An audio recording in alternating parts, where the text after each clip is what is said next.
Agora que construímos uma base sólida, desenvolvemos as qualidades para ter sucesso e construímos uma autoimagem saudável, estamos numa posição maravilhosa para dar outro passo importante em direção ao topo da escada, construindo relacionamentos vencedores. Vamos nos juntar ao público, que é onde está a animação.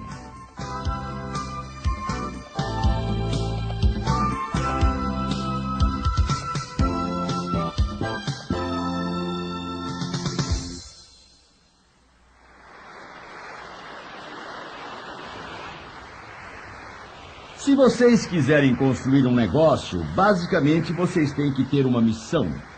Vocês não têm um trabalho, vocês têm uma missão. Vou compartilhar com vocês a declaração que explica a nossa missão na empresa. Ser alguém que faz a diferença na vida pessoal, familiar e profissional de um número suficiente de pessoas para fazer uma diferença positiva nos Estados Unidos e no mundo. Reconheço que essa declaração é forte e que, se vocês estão acabando de entrar no negócio, ela pode até ser amedrontadora. Mas eu vou lhes contar uma pequena história. Um avô estava passeando na praia com seu neto. O avô se abaixou e pegou uma estrela do mar na praia e jogou-a ao mar. Depois outra e novamente, até que o neto disse: "Vovô, o que está fazendo?" E o avô respondeu: "Essas estrelas do mar são seres vivos. Elas foram trazidas à praia, e se não as jogarmos de volta ao mar, elas morrerão." O neto disse: "Mas, vovô, existem milhares e milhares e milhares delas. Que diferença pode fazer salvar umas poucas?" E o avô se curvou e pegou outra e disse: "Para esta aqui, faz toda a diferença do mundo." Vocês podem ser alguém que faz a diferença, mas como eu tenho tentado dizer em toda esta série, tudo realmente começa com a mudança que ocorre em suas próprias vidas. Vocês têm que ser antes de poder fazer. O motivo para eu repetir esta frase tantas vezes é que a repetição é a mãe do aprendizado. Isso a torna o pai da ação. Isso significa que é o arquiteto da realização. Você realmente tem que ser antes de poder fazer. Você tem que fazer antes de poder ter. Agora temos uma filosofia. E essa filosofia básica é que vocês podem ter tudo o que quiserem na vida se vocês simplesmente ajudarem um número suficiente de pessoas a obterem o que elas querem. Como já disse diversas vezes durante esta série, esta é uma filosofia. Aliás, a filosofia é a amante da sabedoria. Isto é uma tática. Se você acha que pode fazer alguma coisa para alguém e espera que essa pessoa faça algo para você, isso é manipulação. Isso é feio. Isso não vai funcionar. Mas se você fizer porque é a coisa certa a fazer e porque você quer isso, é totalmente diferente. Agora, o que queremos é entender. E eu vou lhes dar um exemplo simples do que estou falando. Na Universidade de Wisconsin, anos atrás, havia 20 jovens que eram absolutamente brilhantes. Eles falavam bem, entendiam tudo sobre palavras. Seu destino era tornarem-se grandes escritores. E eles começaram a se reunir mensalmente e traziam a esta reunião o que tinham escrito durante o mês. E os outros participantes faziam comentários que começavam como simples críticas construtivas, depois viravam críticas agressivas e acabavam se tornando em críticas ferozes. Os jovens acabaram se autodenominando estranguladores. Bem, as mulheres da Universidade de Wisconsin perceberam que era uma boa ideia. Como havia algumas moças muito inteligentes lá, elas decidiram se reunir também. Elas realmente faziam críticas construtivas, mas faziam isso de maneira gentil e cortês. Era lindo. Você pensou em usar esta palavra? Isso não melhoraria o que você disse? Elas instruíam, elas encorajavam, elas eram construtivas. E o que aconteceu? 20 anos mais tarde, embora fosse esperado que pelo menos 6 dos rapazes ou mais se tornassem famosos, nenhum deles escreveu algo que tivesse influência. Entretanto, 6 das mulheres ficaram conhecidas por todo o país, inclusive Mary Cannon Rawlings. Ao construir seu negócio, construir sua família e sua vida, ao construir qualquer coisa, você descobrirá que o encorajamento produz muito mais que a crítica. Como já disse há pouco, na primeira fita identifiquei o que todos querem. Todos que encontrei nesses anos querem ser felizes, todos querem ser saudáveis, todos querem ser ricos, e isso pode incluir dinheiro. Entendam, riqueza é o que você tem quando o dinheiro se foi. Existe uma diferença entre sucesso e fama. Em minha opinião, Erma Bombeck explica isso muito bem ao dizer: Madonna tem um deles e a Madre Teresa a outra. Sim, existe uma grande diferença. Mas nós precisamos de dinheiro para funcionar. Isso não é verdade? Nós temos que ter este dinheiro. Há muitos anos atrás, encontrei um jovem no aeroporto de Atlanta. Ele estava tão entusiasmado, era tão gentil. Ele disse: deve ser maravilhoso trabalhar numa empresa cujo principal objetivo é ajudar as pessoas a obterem o que querem e ser tudo o que eles podem ser. Olhei para o jovem e disse: obrigado, mas acho que você está um pouco confuso. Ele disse: o que quer dizer? E eu respondi: este não é o nosso principal objetivo. Ele perguntou: qual é seu principal objetivo? Respondi: ganhar dinheiro. Ele ficou muito desapontado. Eu disse: vou explicar. Temos muitos funcionários. Se não ganharmos dinheiro, iríamos à falência e todos ficariam desempregados. Samuel Dumpers, um antigo líder trabalhista, disse: a principal responsabilidade de um negócio é ter lucro. Eu disse: esse é o nosso principal objetivo, que nos ajudará a realizar nossa principal prioridade, que é ajudar outras pessoas a obter o que querem. Somos realistas, meus amigos, e acho que isso é muito importante. Quando se constrói um negócio, é necessário fazer os cálculos. Vocês precisam simplesmente, em especial quando estão iniciando, precisam examinar seu investimento de tempo e esforço. Mas preciso ser cuidadoso ao passar essa mensagem a vocês. Já vi muita gente construindo seus negócios. As pessoas trabalhavam muito e não recebiam nada em troca. Trabalhavam e trabalhavam. Patrocinavam e perdiam. Patrocinavam e perdiam. Patrocinavam e perdiam. E, no entanto, continuavam no negócio até que um dia deu certo. E uma vez que seu negócio deu certo, ele permanecerá por um longo tempo. Mas o que quero dizer é que vocês precisam usar o bom senso ao investir e gastar seu dinheiro. Continuem no negócio. Prefiram o negócio a outras coisas. Este é o processo legítimo de construir o negócio. Vocês estão em condições de fazer muitas coisas boas. Todos querem sentir-se seguros. Todos querem ter amigos. Todos querem ter paz de espírito. Todos querem ter bons relacionamentos familiares e querem ter esperança. Veja, quando se perde a esperança, você perde tudo. A esperança é algo muito importante. Esse é o motivo para as instruções, a ajuda, o treinamento e a inspiração serem muito importantes. Um dos benefícios do negócio é o fato de que as coisas que vocês aprendem com ele, a alegria, o entusiasmo, serão tremendamente úteis para vocês em seus outros negócios. Vamos falar sobre uma pesquisa. Vamos analisar esta afirmação. Você pode ter tudo o que você quiser na vida se ajudar um número suficiente de pessoas a obterem o que elas querem. Bem, se vocês vão fazer isso, não seria bom descobrir o que elas querem? Então vou lhes contar o que esta pesquisa revelou. Os gerentes achavam que seus funcionários queriam, em primeiro lugar, bons salários. Em segundo, segurança no emprego e, em terceiro, promoções. Mas, quando perguntaram aos funcionários, as respostas foram as seguintes. Eles queriam um trabalho interessante, eles queriam reconhecimento por um trabalho feito e queriam sentir que participavam das coisas.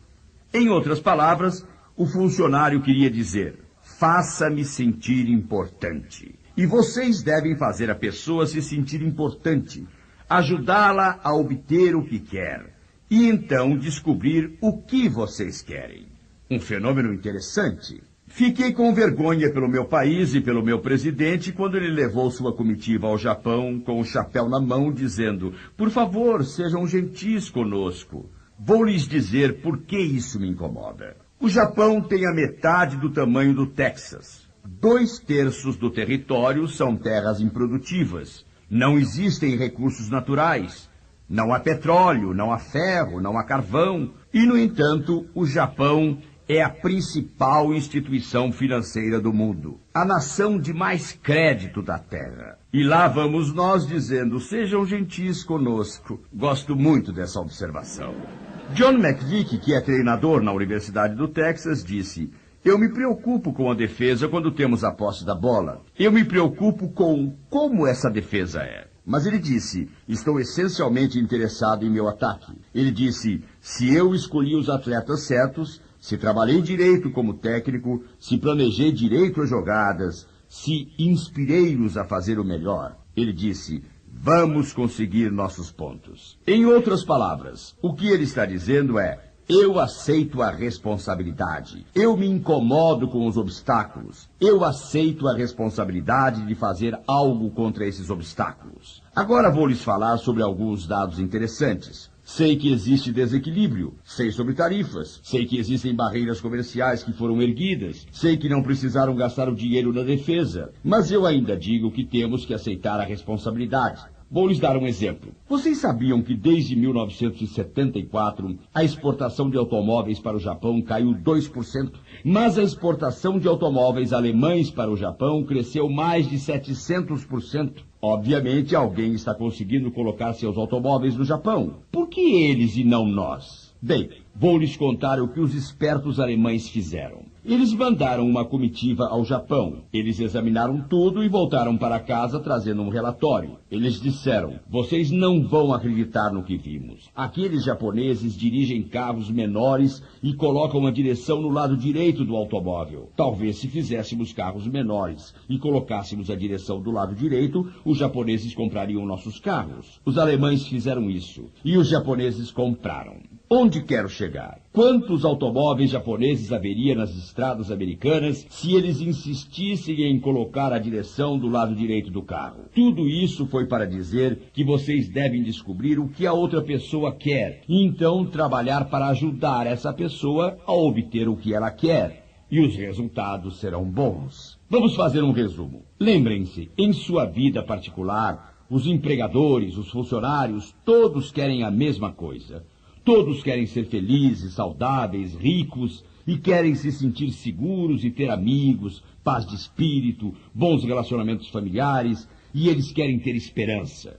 Lembrem-se, no trabalho querem um serviço interessante, reconhecimento pelo trabalho executado, a sensação de participar das coisas. Então, digamos, como empregador ou como patrocinador, você cria esse tipo de ambiente, você torna o trabalho deles mais interessante. Vocês devem demonstrar reconhecimento quando o trabalho é bem feito e informar o que está acontecendo. Digamos que vocês criaram isso em seu trabalho, não no marketing de rede. Vocês têm um trabalho interessante, reconhecimento pelo trabalho feito e a sensação de participar das coisas. Agora vou fazer uma pergunta. Quantos de vocês acreditam que se criarem um ambiente desse tipo, o resultado será um trabalhador mais feliz? Levantem as mãos. Agora, uma pessoa mais saudável pode estar mais perto de receber melhor salário e mais dinheiro devido a esse fato? Vocês acham que sim? Bem, sabendo que essa situação existe, isso dá a eles uma sensação de segurança? Agora, se vocês têm esse tipo de atitude, isso torna mais fácil fazer mais amigos? Qual é a sua opinião? Vocês se aproximam mais das pessoas que são felizes e entusiasmadas com o que fazem ou gostam de ficar com gente? Bem, eu nem vou fazer essa pergunta. Muito bem. Agora, se vocês se sentem seguros e têm esses amigos e têm riqueza, isso lhes dá mais paz de espírito porque o sentido de direção remove a dúvida. Bem, essa é uma das coisas que discutimos no programa sobre estabelecimento de metas e a sua satisfação no trabalho. Como David Jensen, da Universidade da Califórnia, mostrou claramente, isso afeta a produtividade. E o que acontece no trabalho afeta o que acontece em casa. Então, vocês percebem o efeito do eco e juntam tudo isso. Isso gera esperança para o indivíduo? Agora vejam, vocês estão ajudando essa pessoa a obter o que ela quer.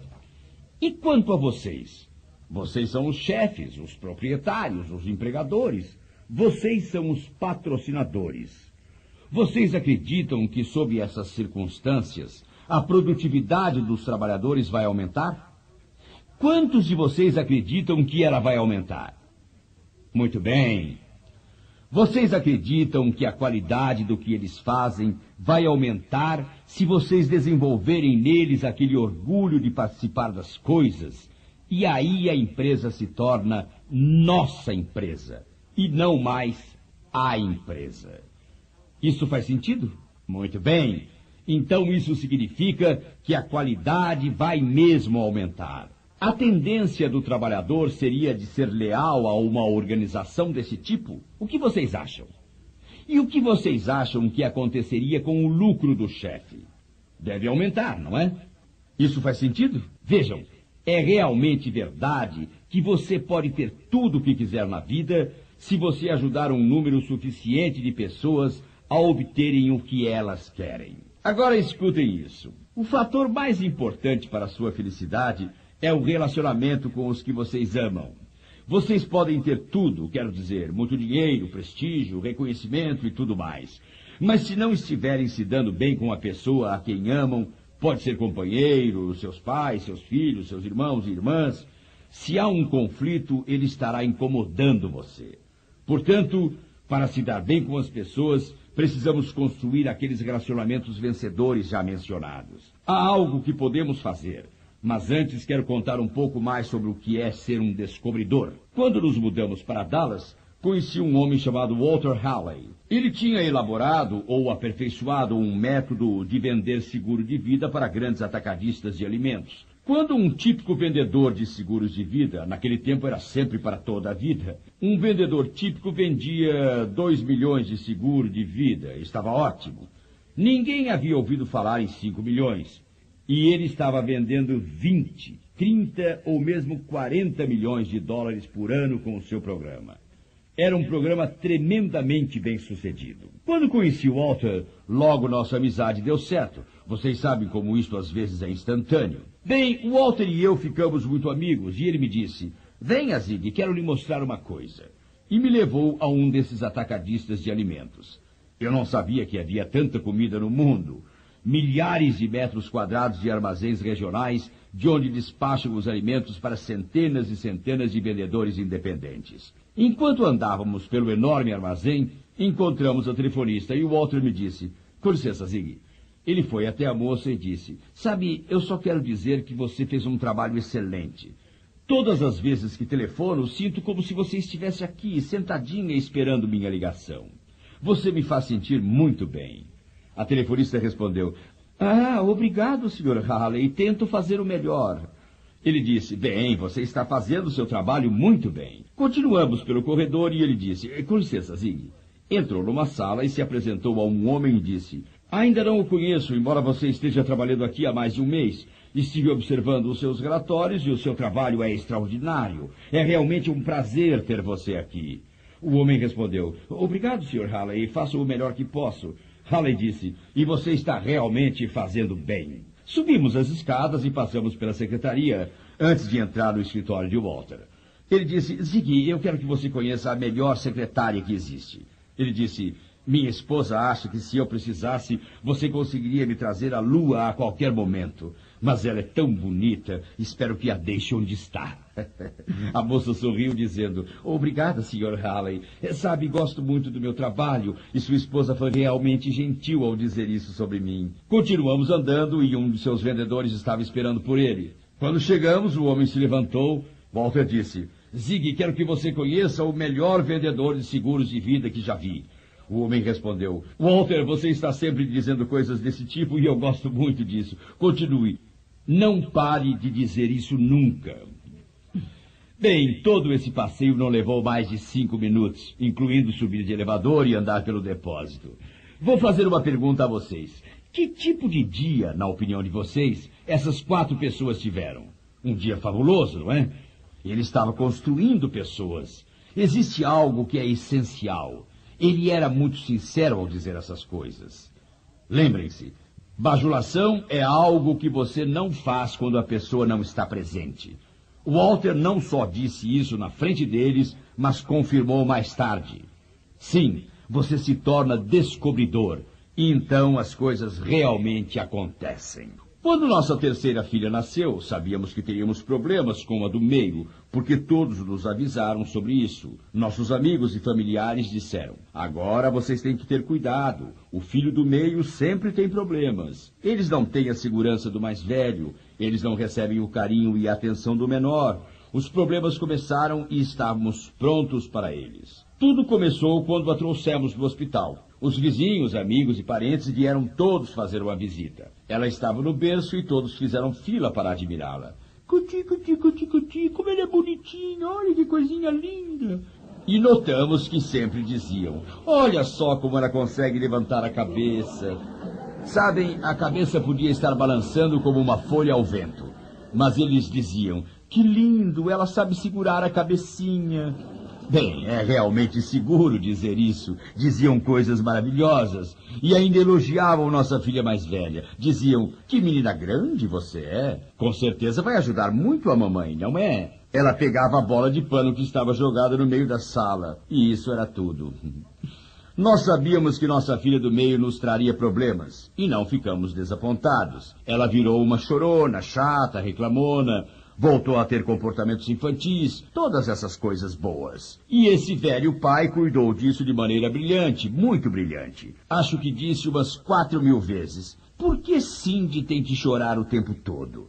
Por que ela está sempre reclamando e choramingando? Seria tão bom se ela fosse entusiasmada, alegre e agradável como Julie e Suzy, pelo menos por um dia. Bem, vocês sabem que as crianças querem cooperar. Elas realmente querem. Ela se tornou uma chorona e chata em pessoa. Quero dizer, as coisas pioraram cada vez mais e mais e mais. Um dia comecei a dizer o que acabei de contar e, devido a isso, mudamos a maneira de dizer as coisas. Quando vinha alguém, eu sempre a chamava e dizia: vem aqui, quero apresentar você. Bem, o apelido dela era Girino. Vocês podem imaginar uma garota linda sem os 2 dentes da frente e com o apelido de Girino? Bem, eu sempre chamava Cindy e dizia: quero apresentar a garota mais feliz do mundo. Ela está sempre rindo, sorrindo e é bom estar com ela. Conte a eles como você se chama, meu bem. E ela dizia: Girino. Um dia, mais ou menos um mês depois que começamos com isso, eu a chamei de lado, apresentei-a a alguém e disse: essa é a garota que está sempre rindo e sorrindo, não é, querida? Sim, senhor. Diga a eles como você se chama. Papai, eu mudei meu nome. E qual é o seu nome agora? Ela respondeu: sou o Girino Feliz. Dentro de um mês, todos os vizinhos falavam de como ela havia mudado. Sabem, a mensagem é importante. A maneira como você trata as pessoas é muito, muito importante. Muitas vezes são as pequenas coisas que podem fazer muita diferença. São as pequenas coisas que realmente contam. Chame uma menina de criança e ela vai adorar você. Chame-a de gata e terá um problema. Diga que ela é uma visão e ganhará pontos. Se a chamar de aparição, você terá problemas. Dizer a ela que se parece com o primeiro dia da primavera é uma coisa. Dizer que ela se parece com o último dia de inverno é outra bem diferente. Relacionamentos. Eles são importantes? Gosto da história dos Green Bay Packers. Vince Lombardi, o técnico imortal, estava trabalhando e nesse dia de treino havia um rapagão que tinha sido a primeira escolha. Nesse dia específico, não estava fazendo um bom trabalho. Lombardi o chamou de lado e berrou um monte de coisas horríveis. Ele disse: você não está fazendo nada direito. Na verdade, sua cabeça está longe. Você não está fazendo o seu trabalho. Vá para o vestiário e troque de roupa. O treino já acabou para você hoje. Bem, isso literalmente arrasou com ele. Lombardi era um ídolo absoluto. Durante toda a carreira, o rapaz tinha sonhado em entrar para a Liga Nacional de Futebol Americano e agora o imortal Lombardi estava mandando ele para o vestiário. Uma hora mais tarde, quando o treino acabou e Lombardi foi para o vestiário, o rapagão estava lá sentado no banco. Ainda não tinha tomado uma ducha e trocado de roupa. Ele estava encolhido e podia-se ver que tinha chorado. Lombardi, o grande guerreiro que também tinha pena das pessoas, foi até o rapaz, colocou sua mão no ombro dele e disse: "Filho, eu lhe disse a verdade. Você é um péssimo jogador de futebol. Você não estava jogando bem. Sua cabeça não estava no jogo. Mas eu deveria ter terminado de dizer minhas palavras, porque dentro de você existe um excelente jogador. E eu vou ficar junto de você até que esse jogador que você tem dentro de si tenha uma chance de sair e se tornar o vencedor que eu sei que existe." Bem, Jerry Kramer, o gigante, levantou sentindo-se bem melhor, muito melhor, e em pouco tempo tornou-se um dos melhores jogadores dos primeiros 50 anos de futebol profissional. Acredito que dentro de cada pessoa exista esse potencial incrível. Precisamos procurar esse potencial, nutri-lo e desenvolvê-lo.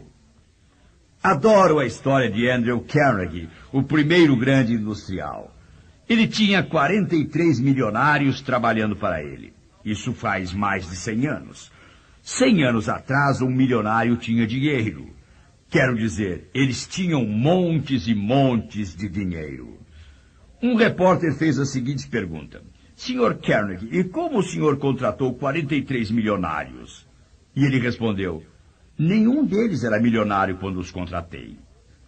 Então a pergunta óbvia é: então o que você fez para desenvolvê-los ao ponto de se tornarem tão valiosos e o senhor ter que pagar-lhes tanto que se tornaram milionários? Sua resposta foi: você aprimora as pessoas da mesma forma que se extrai ouro. Quando se vai à mina de ouro, retiram-se toneladas e toneladas de terra e pedra para encontrar uma única onça de ouro. Mas não se entra lá procurando terra e pedra. A gente procura é o ouro. Você encontra o que está procurando. Ao desenvolver pessoas, isso faz uma enorme diferença. Quando pensamos em relacionamentos, existem várias coisas que eu acho que são muito importantes. Tive o privilégio de ser tremendamente influenciado por um homem chamado Joby Harris, no verão de 1943. Harris era professor de história e técnico de futebol. Eu decidi estudar naquele verão para obter alguns créditos a mais, fazendo um esforço para entrar na Marinha. Ele teve um impacto tão grande sobre minha vida. Muitas vezes falo sobre as coisas que fez. Em janeiro do ano passado, fui dar uma palestra na escola onde Joby lecionava, a fim de angariar dinheiro para um fundo de estudos em nome dele, um tributo por tudo o que ele significou em minha vida. A sala estava totalmente cheia. Havia gente até do lado de fora. Estavam todos em pé, olhando por cima dos ombros dos outros. Mas, interessante, bem na primeira fila havia 7 cadeiras vazias. E na segunda fila havia 5 cadeiras vazias. Eu comecei minha apresentação. Disse às pessoas que estavam em pé: quero avisar que existem 7 cadeiras vazias na primeira fila e 5 na segunda. Quem quiser, venha se sentar. Ninguém se moveu. Eu disse: sabem, eu gostaria que fosse fisicamente possível levantar essas cadeiras e levá-las até vocês. Gostaria de ser forte o suficiente e ter o tempo para fazer isso, mas não sou.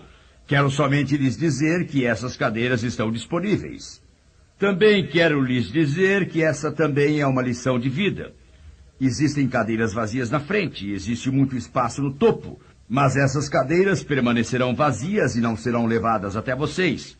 Vocês podem ocupá-las, mas precisam chegar até a frente e dizer que são suas. Vocês terão que passar sobre algumas pessoas para chegar lá. E é assim na vida também. Sempre existem obstáculos entre vocês e o que realmente querem. Mas vocês precisam persistir para então serem capazes de ocupar as cadeiras da frente. É interessante que só uma pessoa veio sentar-se na frente. Tragicamente, acabei de lhes descrever a história da vida. Precisamos muito de gente nas cadeiras da frente. Precisamos muito de liderança. Precisamos de gente que constrói. Existem lugares disponíveis, mas este fato parece ser da natureza humana. Há alguns anos atrás eu estava colocando anúncios.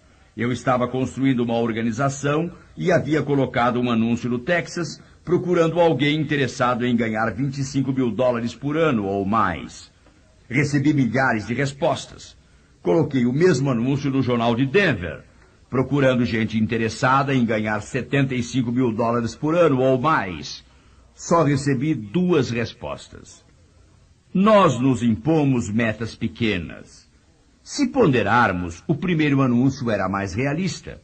Acredito que o problema foi que as pessoas não podiam se imaginar ganhando tanto dinheiro. É por esse motivo que passo tanto tempo falando sobre mudar a visão que se tem de si mesmo.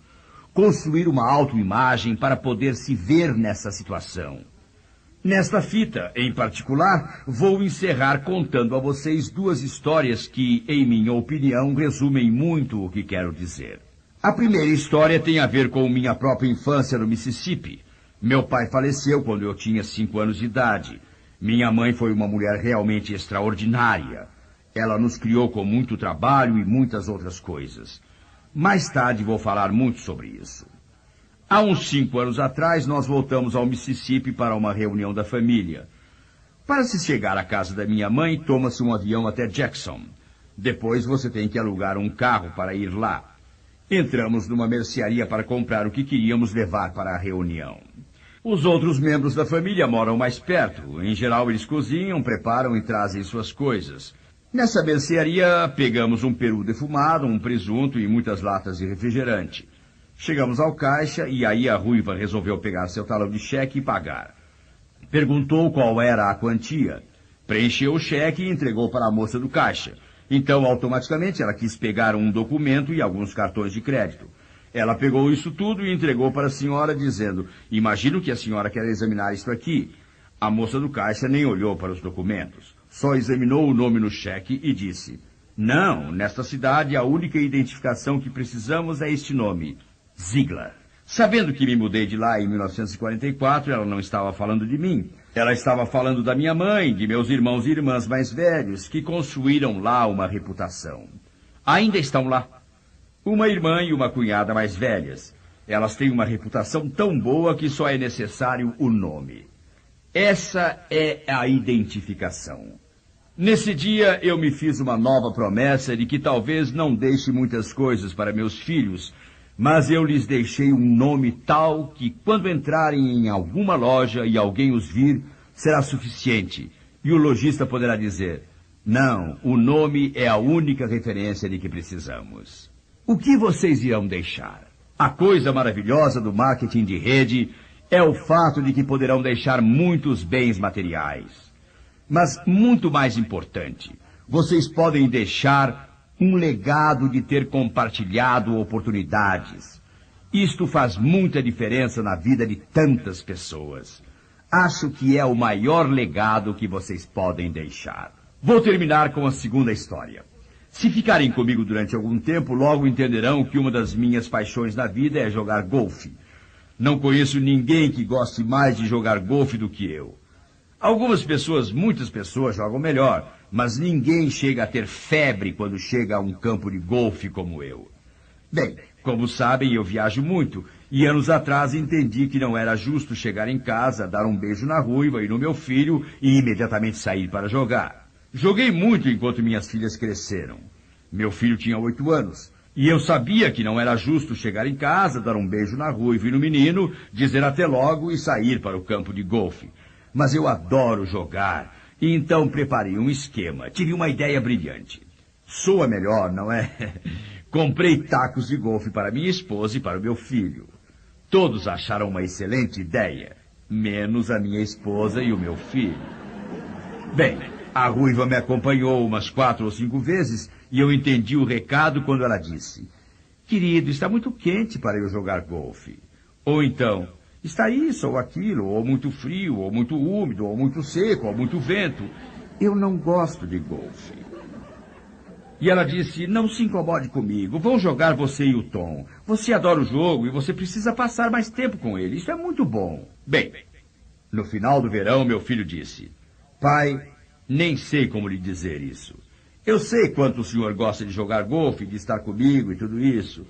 Pai, eu gosto de estar com o senhor. mas golfe não é o meu jogo. Ele disse: posso lutar com o senhor, jogar futebol com o senhor, vou pescar com o senhor, posso andar com o senhor, farei qualquer coisa, mas não conte comigo para jogar golfe, pai. E assim, perdi meu segundo companheiro de golfe.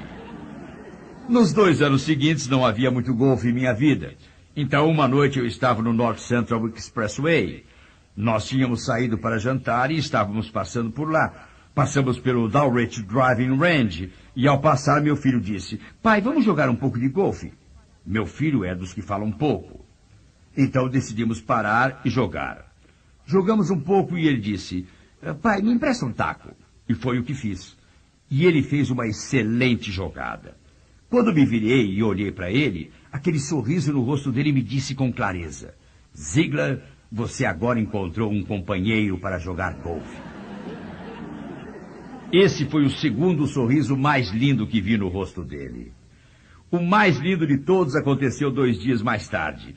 Estávamos jogando no clube. E foi aí que ele fez uma jogada perfeita, sem qualquer erro. Se vocês não forem jogadores, isso significa que ele acertou na primeira tacada. Que ele jogou com perfeição. Assim, eu ensinei muito sobre o jogo de golfe ao meu filho. Ele fez umas jogadas espetaculares e nós festejamos lá mesmo. Aí eu percebi que tinha um problema. Eu também estava no jogo. Se acertasse logo, ele acharia que tinha sido de propósito. A vitória seria sem importância, o que é quase uma perda. Então decidi que daria o melhor de mim para poder dizer honestamente ao meu filho: filho, você realmente fez um bom trabalho. Você venceu com justiça. Bem, meu melhor esforço sempre inclui uma ajuda da providência, o que acho perfeitamente correto, mesmo no campo de golfe, especialmente no campo de golfe. De qualquer maneira, fiz minha jogada e ela saiu perfeita. Então olhei para meu filho e disse: filho, diga a verdade. Você estava torcendo para o seu pai? Imaginem o que isso significaria. Se eu tivesse errado, meu filho teria ganho o jogo. Ele tinha 11 anos. Nunca tinha ganho um jogo de golfe do pai. Teria sido muito importante. Sem hesitar, ele disse: pai, eu sempre torço por você. Meus amigos, isso significa amor. Isso é amor puro. É disso que precisamos em cada cidade, cada condado e cada estado desse nosso imenso país. É disso que precisamos entre pais e filhos, entre professores e alunos, entre maridos e esposas, entre empregadores e funcionários. É o que precisamos especialmente quando estamos compartilhando este negócio com outra pessoa. Você os empurra literalmente ao entrarem no negócio visando o benefício deles. Existe um ditado antigo que é verdadeiro. As pessoas realmente não se incomodam com quanto você sabe até que saibam o quanto se preocupa com elas. Num mundo em que os amigos se tornam mais e mais escassos, em que existe cada vez mais negativismo e problemas do que jamais encontramos na história do nosso país, precisamos de esperança, sentido de direção, encorajamento. Mas a nossa maior necessidade é de amor. Chame-os para entrar no negócio visando o benefício deles, porque se você fizer isso, eu o verei sim. Eu realmente verei você no topo.